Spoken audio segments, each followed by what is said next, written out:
Channel 79.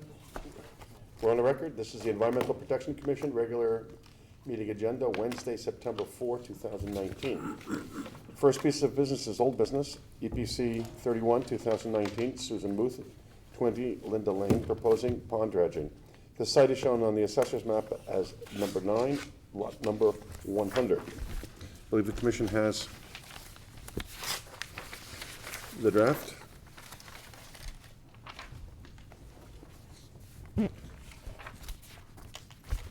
Is this the one where they wanted to use the soil they dredge up as, to mix in with their topsoil? Correct. They were going to fill it out. They were not going to carve it. They're gonna use some of it, most of it, and take some of the gravel away. Mm-hmm.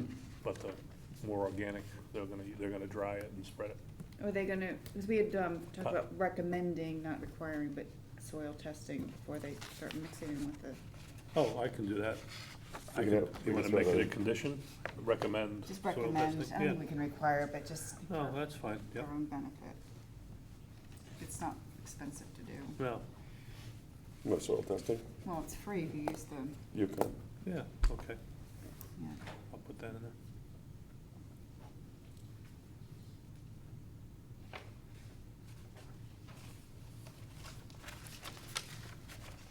Okay, anybody else have anything? I do not. Okay.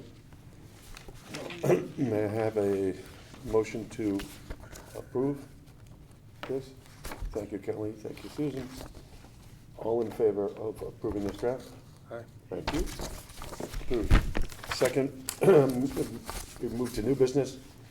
First piece of business, new business is EPC 37, 2019. Kenneth and Lauren White, 23 Lighthouse Way, proposing a replacement house and related construction in an upland review area.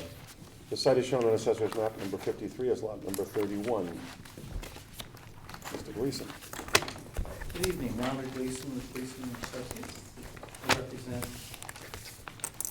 Ken and Lauren White, who own the property in question, which is at the end of Lighthouse Way. And the property itself, I have a copy of my site plan that's been colored up. Let me give you copies of that.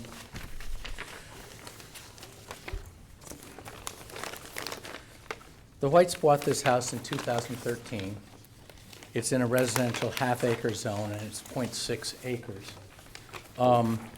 The survey shows that it's in a zone VE elevation 14 and AE elevation 14, and that's down near Holly Pond, okay? And the zoning setbacks are called out in orange on the portion I just showed you.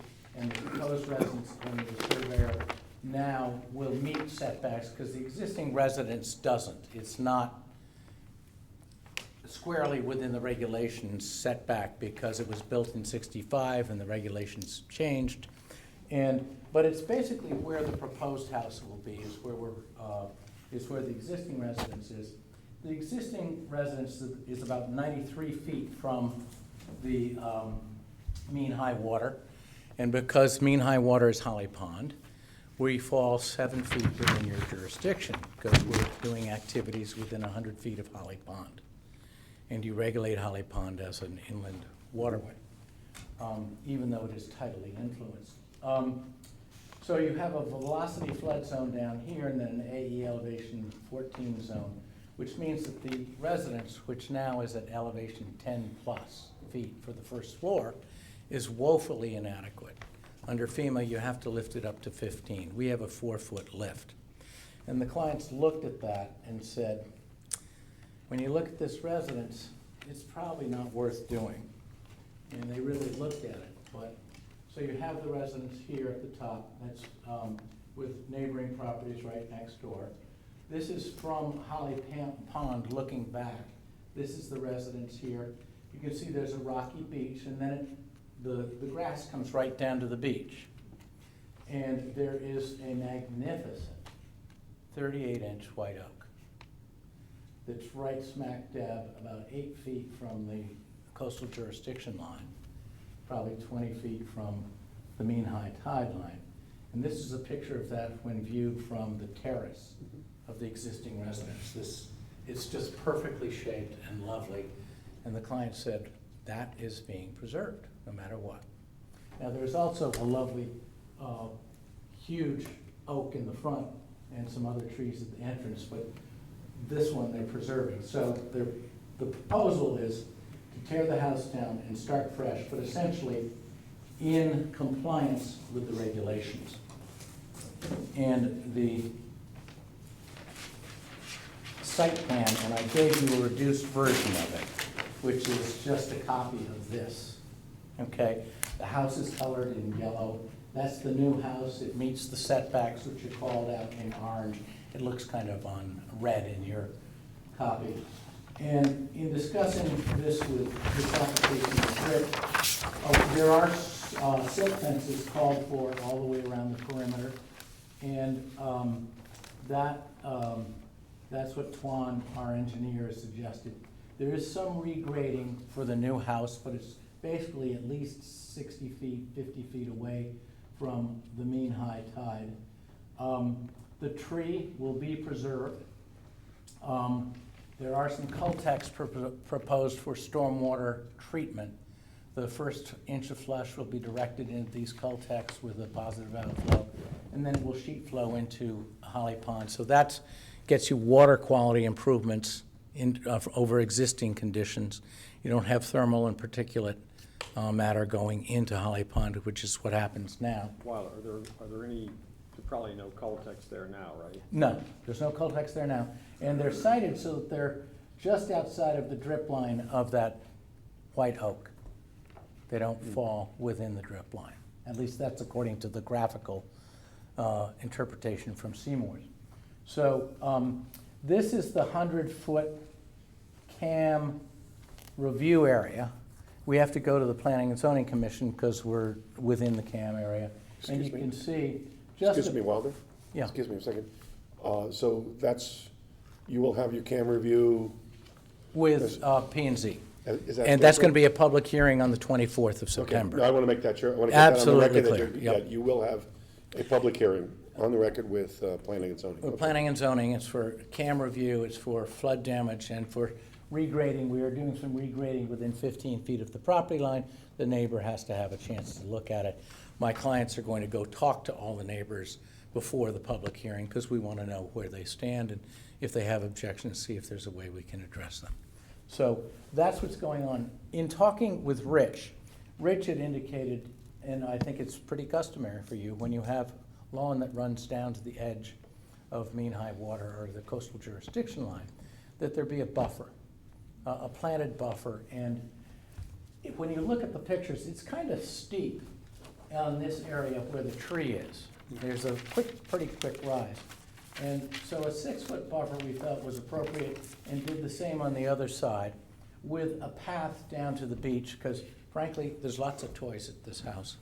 There's, and we want to have access to the water. And Rich indicated we've got a 12-foot path called out there. That's basically where they use it now. It's not a change, but there will be this buffer of planted materials, native plants. I filed with the application the Connecticut Coastal Native Plants list. I recommended some in the application, but frankly, the clients hadn't looked at it. They may engage a landscape architect to work with it, but they'll provide a plan. And if you guys are comfortable saying that Rich will work with the applicant to develop something that's suitable, I'm confident we can move forward. So we're looking for your approval. And Is it town sewer? it will be town sewer, yes. Is it now? I believe it is. I think it is, yeah. I think it is, yeah. My only question is, why do you want, why would you move it closer? Because the house now is like 2,500 square feet. It's going to be a larger house. Right. They have 3 kids. And it's been designed to work within the shape of the building. And it's 93 feet and it's going to 82 or 83. It's 10 feet closer. It's not a big deal. And we need it in order to make it work. There is a porch in the back that creates sort of a storage area for all the toys underneath.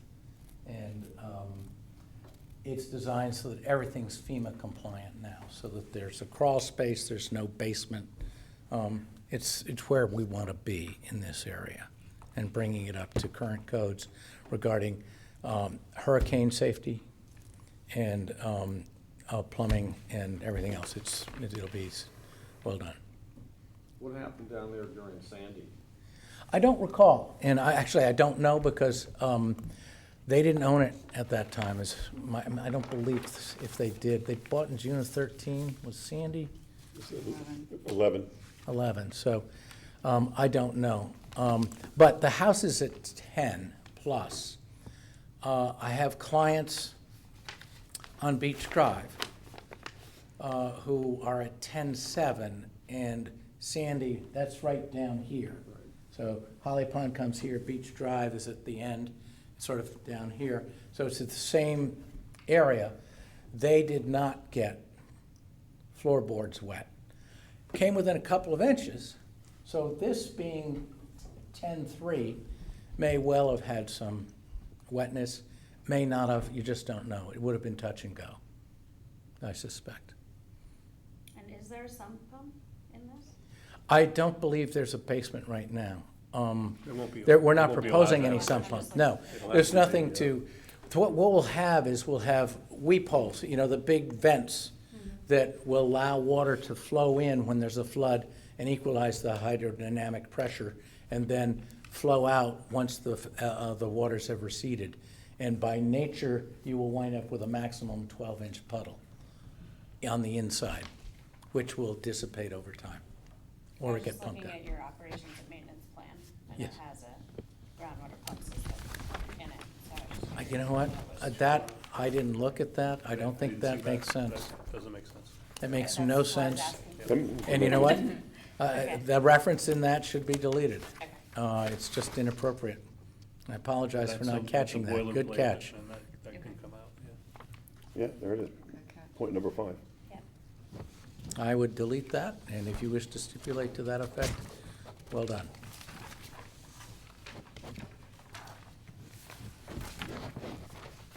Okay. Great. Anybody have any questions? Gunnar? No, No? I mean, as long as that tree is staying Yeah, I agree. where it is and The hedge? Yeah. We agree. Rich will be happy to with provide that, whatever yeah. comments is, there. That'd be great. So that's all. Susan, I'm good. you're good? Have the neighbors expressed any concerns? We haven't consulted them yet. They have discussed with the stewards on the other side, and as part of the planning and zoning process, we will definitely be engaging directly with them in advance of the hearing on the 24th. It doesn't look like there, is there any intent to put a proposed pool on the plan? Doesn't Not look that like I'm there's- aware of. We have pools in the backyards of both adjacent houses. I think this is a water-loving family that likes Holly Pond, given the number of, Well, if they wanted to do a pool, they'd be back here. yes, we would have to be back here for you. So that's yeah. all. Well, them or some future owner, yes. They would. Yeah, maybe this owner, maybe the next guy, but, I mean, If- it is if- something you find in the neighborhood if you have the building coverage to allow it. Well, I can see why they would stick a pool here, so. No, I'm absolutely. Curious if that was something that Yeah, would come down. the you know, pipe. the fact that the Cultex are located where they are, and that wasn't a concern that they expressed in any way, I've never heard them mention a pool. I would be surprised if a pool is contemplated by this owner. okay. Thank you, Walter. Thank you. And, Rich, you'll write up a draft for, I can draft. okay. Okay, No, I've got, yeah. the next piece of new business is EPC 38, 2019. Caleb Clark and Nicole Orr, 15 Half Mile Road, proposing walking trail in a related area, invasive species removal, and wetland plantings. The site is shown on Assessor's Map number 2 at lot number 31. Gentlemen.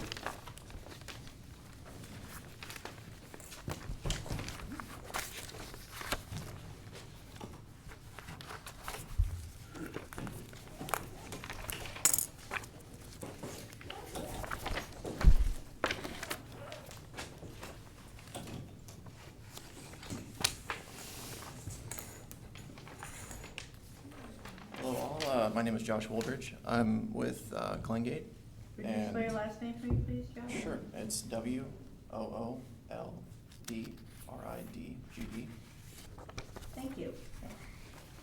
I'm a landscape architect with Glengate, and I'm representing Nicole Orr and Caleb Clark. So this is a proposal for 15 Half Mile Road. The property is 2.9 acres. It's a residential lot with a single-story home, single-family home.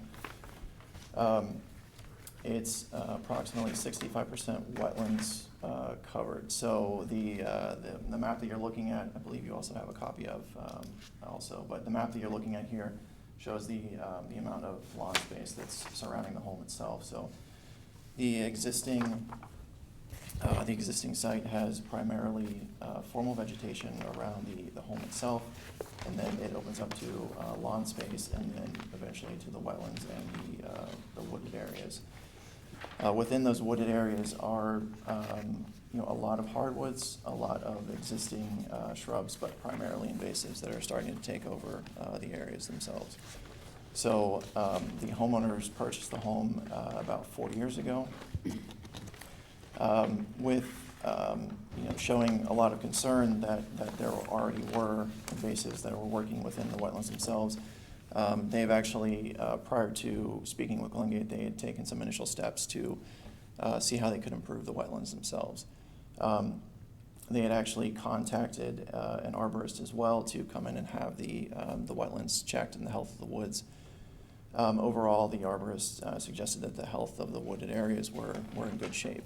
It's just that the invasives could likely take over and that the trees could suffer, and given some long-term damage if they weren't quick to act. So that's a large portion of what brings us here today. The other portion is that living along Half Mile Road, Nicole and Caleb have 3 young children, and really they do have a good amount of lawn space. That's not in question here. But what they don't have are recreational areas necessarily for the kids to run up and down the street or ride their bikes and do things that most other neighborhoods might afford. So as part of this, what they see is a recreational path that can give them access to parts of the property that are otherwise either covered by invasives or just not accessible due to the wetland areas. The western beginning with the southern portion of the property, we're looking at installing a paved surface, whether it be a crushed gravel or a mulch surface. So this would not be a bituminous asphalt surface at all. It would be something porous, and it would allow the water to percolate through. The western surface of the property would be an elevated boardwalk. Again, spaces or gaps between the boards themselves to allow water to naturally drain through and just continue on with the natural path of the water across the property. Moving up to the northern portion, the elevated pathway continues until at which point the grade allows for the path to change to a natural surface material. We're suggesting using native soil to the site, and in doing this, would be clearing minimal areas, working around existing trees and large plant material that needs to be saved. So we're not suggesting going in and clearing large swaths of areas, but rather working with existing topography, existing trees to make sure that the path lays out in a manner that stays true to the site and character. The pathway would continue across the site, and then at which point from the western to the eastern portion of the site, the grade actually starts to rise. So in this area, we would actually be ascending, going up the slope again using the natural paths. At the top of the site, the northeast corner going down to the southeast corner, this would remain largely natural soil pathways. And then once we cross back into the lawn, we would then look to change that material back to either the crushed gravel or the mulch path. Let me just reference that Nicole and Caleb have both had conversations with the abutting neighbor on the western side, which is actually owned by the Darien Land Trust. So they actually had previous conversations with them, stating an interest in the project, and then also seeing if members of the land trust were in support. They'd gotten verbal confirmation. I've actually reached out to them to see if we can get some kind of a written confirmation of that as well. Just haven't received it yet, so I continue to follow up with that if I need to. As well, at which point those conversations began, Nicole actually ran into Rich and had some initial conversations as well about interest in doing this pathway. Once I became involved, right from the get-go, we brought it to the town's attention and started having conversations to make sure that we were, acting in an appropriate manner and, a way that's both professional and wanting to stay with the standards of working within the wetlands and try to also help out the homeowner in the best way that we can. So Rich has actually seen a couple different iterations of the plan, finally actually helped to make some suggestions as well on the pathway material that might actually cross across the lawns. So that wasn't necessarily taken into account, I think, when I originally said that, but I just wanted to point that out. In the creation of these pathways, we will be creating some disturbance with the creation of the footings and the foundations for the elevated pathways themselves. We're suggesting a traditional construction method of post and footing. Again, these are elevated services, so for the posts themselves, 6x6s, we're talking about minimal disturbance. Soil that would be unearthed or created would be taken off site. We're not necessarily suggesting that these need to be held on site, so we won't create any kind of contamination issues with that.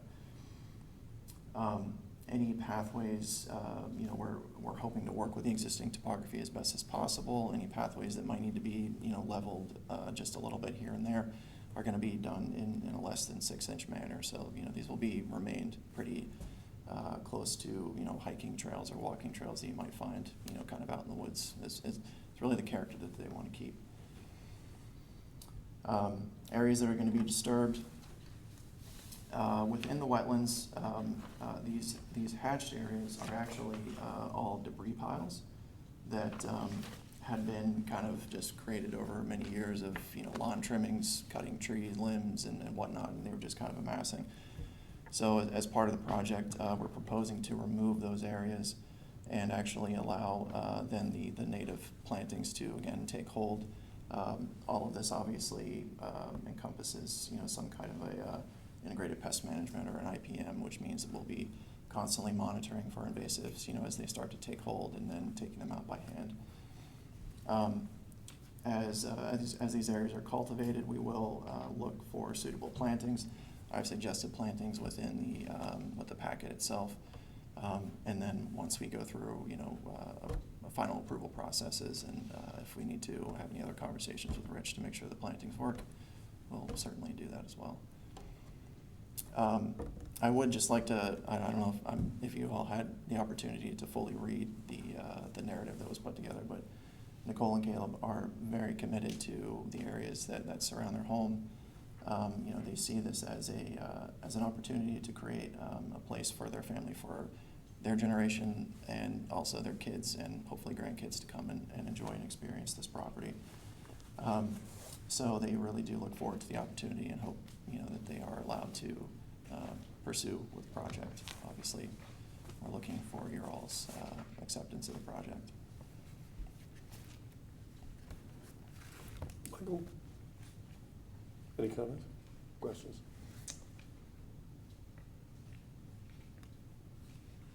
Not at the moment. Susan?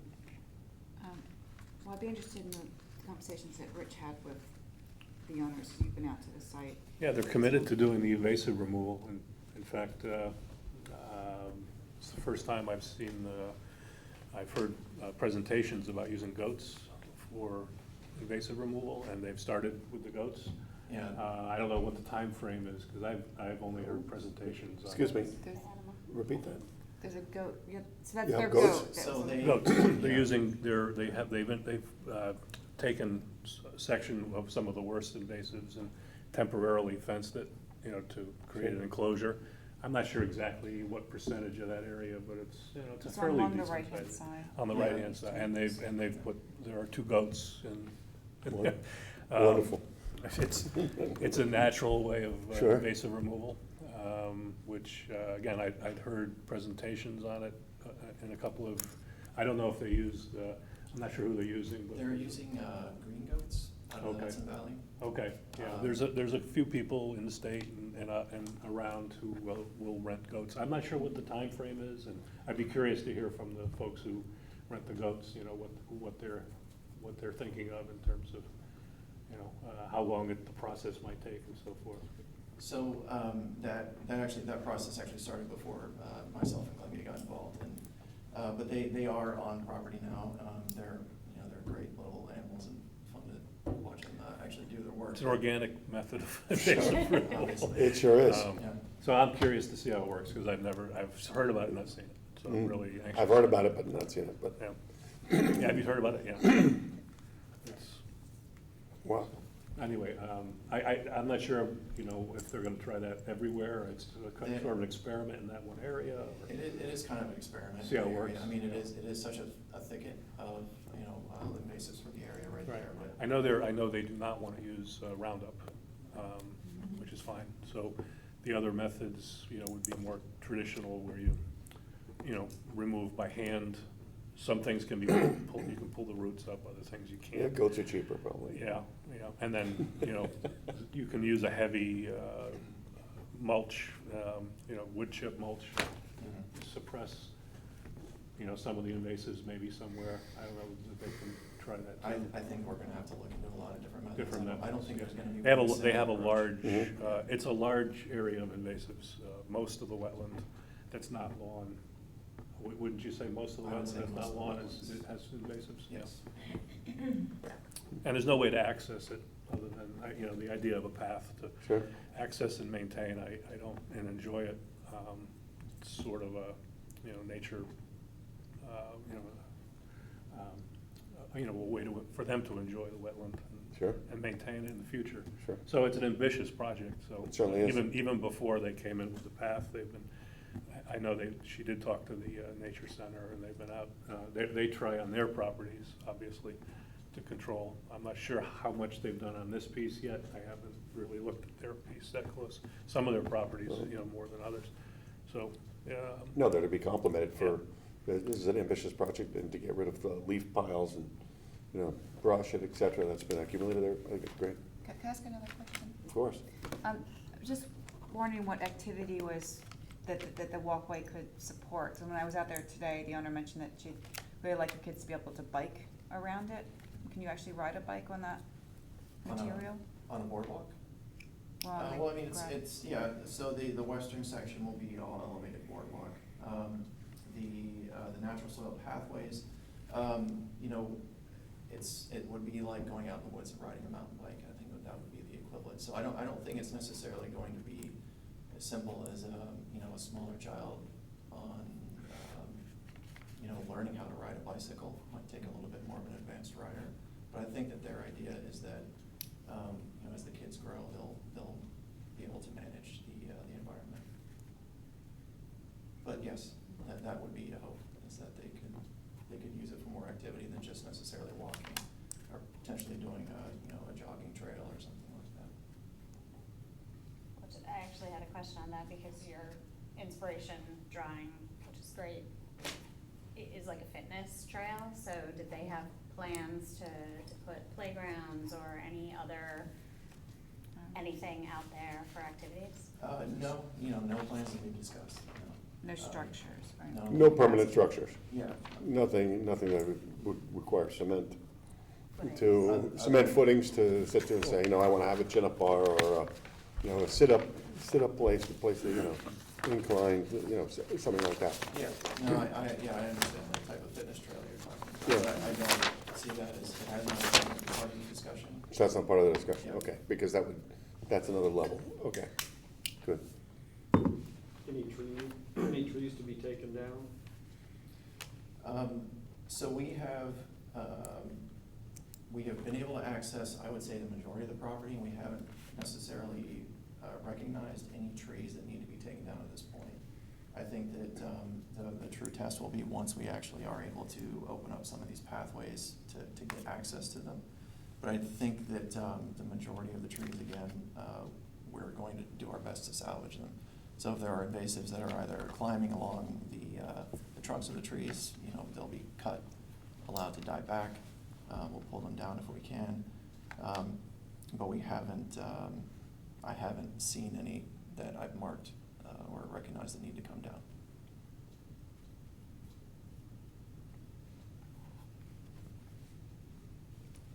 Well, this is a very ambitious project, and this will be fun to watch, to see how you guys manage this in its entirety.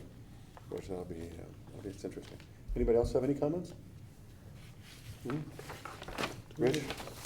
No, unless you heard anything that should be a condition. Maintenance? Pardon? Maintenance. Yeah, it's a good question. Maintenance is, I'll put something in there about maintenance. I think once they establish it, I think they'll be self-motivated to maintain, but I'll put Yeah, something. I mean, they're putting good money into this thing. And so it's more than just a one-time commitment, I think, on their part. There should be a maintenance plan, right, on the record. Yeah. Is that what you're saying? Absolutely, yes. Oh, so maybe you want to think about that, Josh, too, so that, because that'll be a condition Okay. of our approval is to get a maintenance. There's a material amount of concrete to hold the elevated boardwalk. There's a lot of boardwalk. This is a very ambitious project. Kudos to the owners. It's in the wetland area, and it should be maintained as such. Yeah, also, I understand, and, you've related that they want this property for future generations, et cetera. The next owner, okay, whether it be in, 5 years, 10 years, or 50, okay, we would want them to understand their commitment, okay, that when they purchase this property, the current owners have put in a lot of time and effort to clean this up, and so it'd be a shame to let that go to waste. And I think Michael's right to have a maintenance plan there to make sure that, hey, if and when they ever sell this piece of property, the next owner understands what they've got and what they're committed to. Okay. Are you suggesting the next owner be obligated to? I think the maintenance is, as Michael said, what needs to be done to keep it in shape. Mhm. It wouldn't necessarily be enforceable many years from now, but it should be there. We do notice on the land records that there's a wetland permit, so they would be able to see, the maintenance should be what it should be, inspection once a year for, loose boards, whatever you feel should be to keep it up. Okay. I mean, most of it would be common sense. I think most like, of it is, yeah. A board that is deteriorating and needs to be replaced. There's invasive, the invasives have. Invasives, The goats didn't do 100%. So that's, so the invasives have taken over. Hey, that should be, I think it's much more of a common sense Yeah, thing recommend that inspection once a you year. would, if you were to come back in 15, you'd go, hey, I'm very proud, that's my work that this is there, and it still looks in, reasonably good shape. So, Okay. so I think that's what we're looking for, as opposed to, a legally binding, For example, the anecdote is, this is great, the invasives are being cleaned up, the wetland area, the upland review area is being maintained. How many linear feet of boardwalk, a pressure treat boardwalk do you have? Approximately. I'm not gonna hold you to it, just Yeah, no, about. I have the note here, I just don't remember off the top of my head. It's approximately 900. So we're not looking No, for, yes, sorry, I think that's right. well, let's go with 900 linear feet. I think it's 400, actually. well, Whatever it is, sorry. 900 is an adjective, okay? Right. So course. So go ahead. So we're not looking for 900 linear feet of rhyolic pressure treat material to be sitting in the wetland, Yeah, which was concerns that our neighbors had for the athletic that's correct. Oh, yeah. program. Yeah. It almost looks like It's very similar. maybe the Darien Yeah. cross-country team could, It's very similar, except that the town of Darien will probably own that in perpetuity, okay, and is therefore committed to it by its park and rec budget, okay, and so, that's different than, obviously, these Oh, I owners know. are highly motivated. Right. Okay, the next owners may not care at all, okay, because you can't predict what the next owner would be. Okay, so I think that's a little different between the Diller property. no, and I agree, that's the point I'm trying to make, Yeah. right? Yeah. I understand. I'll work on a management plan and then Yeah, submit that. with- yeah, submit that to Rich. Is there, would it make sense to borrow from the maintenance plan on that boardwalk? I can look at that and see what makes sense, yeah. That boardwalk's actually pretty simple, but, Yeah. Yes, I Josh, we had a know. piece of property called the Diller property, it's right near the high school. And it's been owned by the town of Darien since '88. And it's funny the similarities of the It looks a lot wetlands like and that. stuff like this, it's a little larger. But they came up, they had a maintenance plan, and you may want to ask Rich for a copy of yeah, it. You may want to pick through it and get some ideas. Okay. Yeah, I'll Okay. do that. yeah, Does, instead of starting with It's a running a start. white sheet of paper, Yeah. start with that and say, okay, well, if it was, we'll see what's appropriate to this. And then you'll also know what we're thinking of. I understand. Thank you. I Sure. appreciate that. And actually, I just have one question. How many sonotubes do you need to pour for the raised boardwalk? I don't have an exact calculation on that. Approximately? Approximately. I don't know off the top of my head if I. Do you know approximately how many cement trucks you're gonna need to? 400, let's say 460 divided by 10 feet, let's say, so that's 46 times 2, so 92 sonotubes approximately. So 1 or 2 cement trucks? Not that. 10 yards, 10 yards a truck? So I'm gonna guess maybe 1 or 2. How are you gonna get the cement in the sonotube? So we will have accessibility from a couple different entrances to the area that the trucks will not be driving on the site or in the wetlands, I can assure you that. So Well, they they'll wouldn't either make be- it. Sink. Yeah. Wouldn't work That out. would've been an interesting conversation with the driver. So these, I'm Pump? I'm Truck- almost pump? certain, Truck? no, I don't know, I would actually have to go back and look a little bit more on the consideration So- of that. My guess is that there will not be a truck involved, these will most likely be mixed and hand poured. So, Rich, Mhm. just an idea is, if I was building that, I would probably park a pump truck close to what's within reach and directly infill the sonotube. If And that- or have a I don't plan. have an objection to that, I guess. I mean, an option might be somehow armor the lawn, or would that not Well, work? what I'm saying is you're not washing out cement all over the place Oh, I to see. fill out these sonotubes, because it's gonna be it's a messy, Rather than it's a barrel, messy. yeah. It's gonna be Wheelbarrows so there and should be spills. there should be A an method for operational it. plan to do Yeah. that. Yeah. Okay. Yeah, I mean, Specifically where they're gonna clean out A secure everything, because they'll clean out the clean cement. Typically, if this wasn't a wetland area, they'd clean out the cement all the way, and Yeah. there'd just be I cement think everywhere. that's reasonable to, how is the cement gonna get there and not get Yeah, dispersed through the wetland, yeah.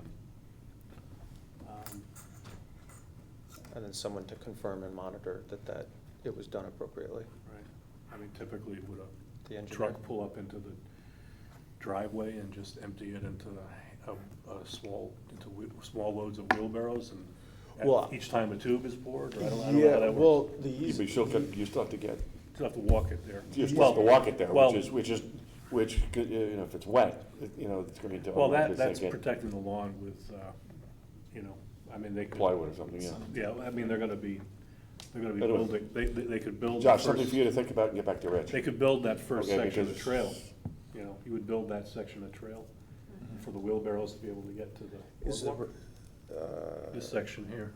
well, I think that, yeah, I didn't mean to create a meal out of this. I think that to help you out, I think the solution would be to use a pump truck and to just monitor the overpour around the sonotubes and have a maintenance plan or an operational plan as to how you're gonna deliver cement where a sonotube needs to be along the path.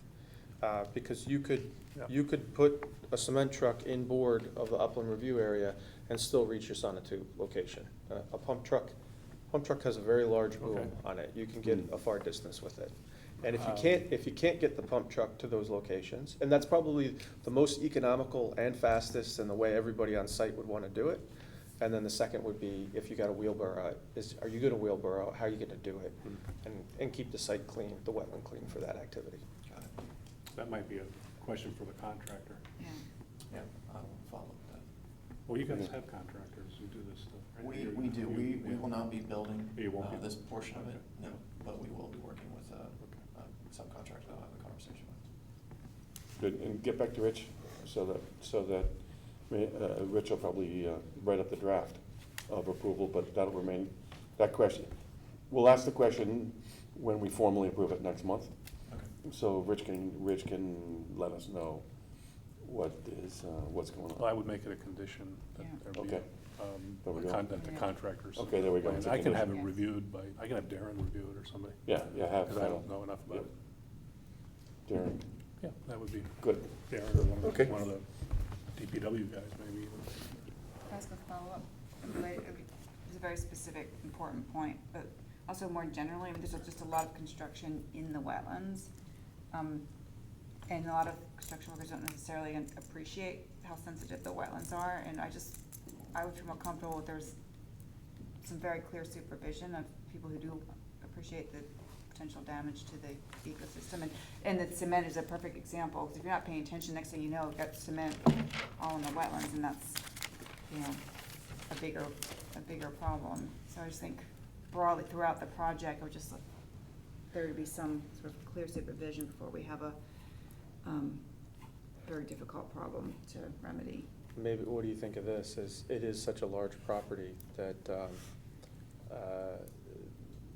orange construction fencing is used to demarcate the wetland area. Because these guys have to come back with an operational plan, there's a place where, a mini loader can, or if everything's done by, is everything going to be done by hand? Or are they gonna use a mini loader? Where does the mini loader allowed to enter and egress? And then use, Yeah. hay bales and silt fencing. But put it on Yeah. plans, so when you Yeah. go out to the site, you see it. Right, well, a construction sequence that demarcates the path, and then they would be allowed to be within that area. Yeah. Yeah, okay. That makes sense? Yeah, that makes sense. Because this is a very large site. Oh, I understand. Yeah, So I think you you're could gonna have- have the exact. Excavator's locations. dream, he doesn't have to think about where he's gonna stockpile, or he can go anywhere he wants, so we gotta Yeah. protect the lot. Okay. So Rich, when you get that stuff, let me know so we can review it, and then we'll see if all the information we've requested is complete, then you can draft. Do you want that before the decision, or do you want that? You want that, okay, so, Something before. so we'll the get that decision, next month? Meeting, yeah. yeah. Okay. Next month, okay. So we'll get that next month. All right, Thank you. Thank you. thanks, Russ. Okay, the next item of business is agent approvals. No action is necessary unless the commission receives an appeal on the approval within 15 days of the publication date per section 12.2 of the Inland Wetlands and Water Course Regulations. First agent approval is EPC 32, 2019, Jeff Bluestein, 49 Stony Brook Road, proposing a retaining wall in an upland review area. The site is shown on Assessor's Map number 19 as lot number 28.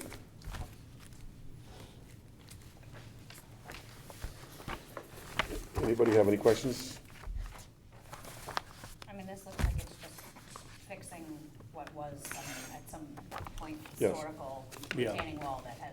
Yeah. falling down. Yeah. Yep. This is a fix. And the driveway's definitely starting, you know, it's collapsing because that's. Yeah, that could become a safety issue at some point. Yeah, okay. Okay, next one is EPC 33, 2019. Neil and Ann Mayer, 35 Sudswick Road, proposing driveway expansion and retaining walls in an upland review area. The site is shown on Assessor's Map number 62 as lot number 18.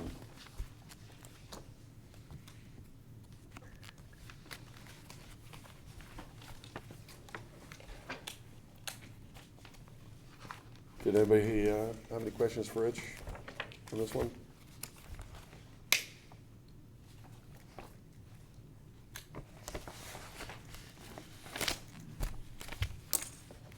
No? Okay. Moving on, the next item is EPC 34, 2019 Springdale Athletic Club, 2 Camp Avenue, proposing deck construction in an upland review area. The site is shown on Assessor's Map number 8 as lot number 136 and 137.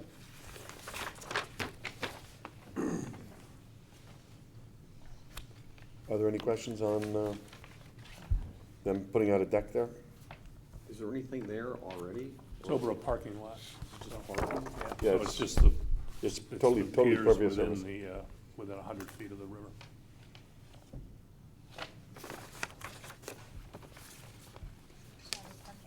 Actually has to go to P and Z because the piers are in the flood damage area. Oh, is that right? I don't think there's gonna be any problem, but they have to. No, I don't think so.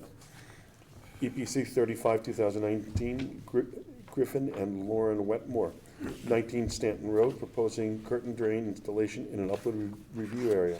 This site is shown on Assessor's Map number 46 as lot number 37.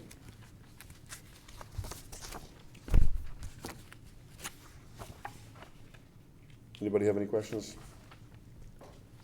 My thing says lot number 73. I have no, lot number 73 here. You said 37. It's, my mistake. My dyslexia. Good catch. Anybody have anything?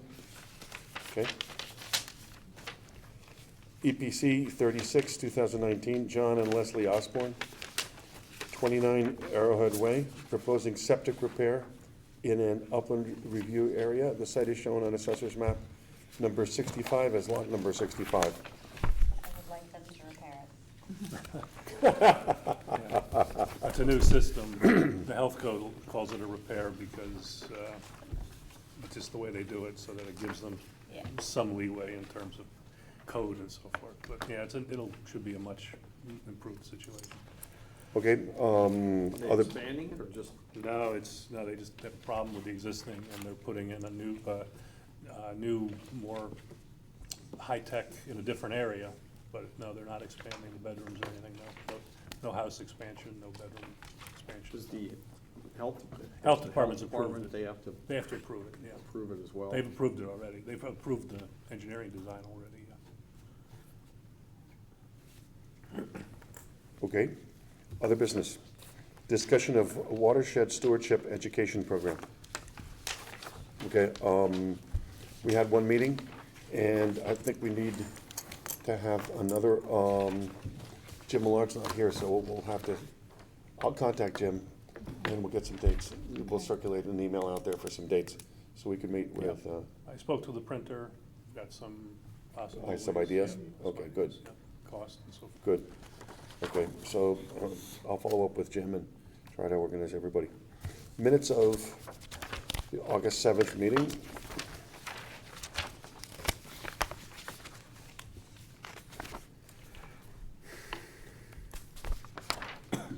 I feel like it was a short meeting. Yes, it was. Yeah, One of the shortest on record. Yeah, that was, I have a question. The next, I guess it's the, let's see, one, two, the third from the last paragraph on the second page. It says, the commission discussed asking the board of realtors to possibly contribute and include the brochure in their packet to Home- homeowner. homeowners. homeowners, But when yeah. you say contribute, Oh, I don't know, the cost, I then. sort of, maybe I said that, but maybe they would like to print some themselves, or help with the printing, I don't know, if they were asked. I mean, the prices I got were pretty reasonable, and we do have money in the budget to do a couple hundred, you know, to I think it's start. a great idea, And then, you know, really good idea. as it goes, you know, as those get distributed, or, you know, people take them from the counter or whatever, but, I like the idea of giving them to new homeowners. I think that's a great idea. Yeah. I do too. Okay, so, anybody else with modifications of the minutes? May I have a motion to approve the minutes? Thank you, Gunnar. I wasn't there. Second, thank you, Michael. Do I need to abstain? I think we both do, yeah. Yep. All, everybody approve minutes? 3 and 2 abstentions? Thank you very much. I don't believe there's any other business. May I have a motion to adjourn? Thank you, Susan. Thank you, Michael. All in favor?